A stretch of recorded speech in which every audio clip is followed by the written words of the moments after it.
My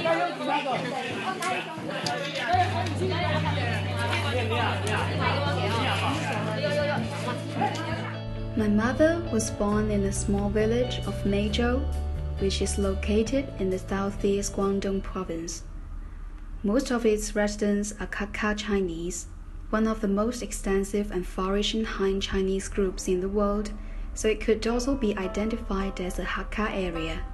There are also some other Hakka Chinese distributed in different provinces of China, such as Fujian, Jiangxi, and Guangzhou, but Meizhou has long been recognized as the representative of the Hakka area. Hakka literally means guest families, and this appellation was given to those Chinese who moved into southern China and settled since the pre-Qing period, although this appellation had not appeared until Qing dynasty. As a native Hakka, my mother grew up in a cultural environment that the Hakkas peculiarly owned. She still remembers every bit of the Hakka tradition, especially of the Hakka Chinese New Year customs.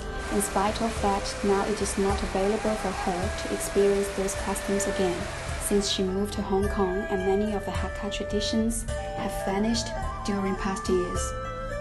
When she was a child, Chinese New Year was the most significant festival for the Hakkas, that she would start the preparation with families several days before the Lunar New Year. The 30th of Lunar December, which is also Chinese New Year's Eve, used to be the happiest and liveliest day for the Hakkas. At morning, every family would worship gods such as Guan Yin and the god of river, and the whole clan would select a good time to worship ancestors in the ancestral hall. But now it is no longer a spectacular view to see people worshipping on that day, as many of the young will choose to work on that day, and worshipping is not a big thing for them.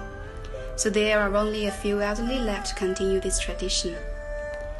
At evening, my mother used to eat the union dinner with families, a tradition implying the family will always be together and harmonious in the new year.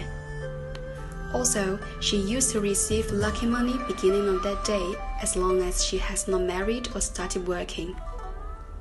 So in my mother's memory, a new year will begin with busy preparation and with subsequent frequent visits. Within the whole New Year visits, there is an interesting custom of visiting relatives of Hakka married daughters on the second day of the first lunar month. So my mother used to follow my grandmother, going back to visit her parents' home when my mother was still unmarried. There were also many other interesting Hakka customs disappeared. For instance, my mother remembers she used to eat white meal with the whole clan members in the ancestral temple when she was very little. But this tradition had disappeared as she grew up. She misses very much such a lively and warm Hakka Chinese New Year, especially when she feels tired working during the New Year, but it is just a distant past that could only be used for her to recall.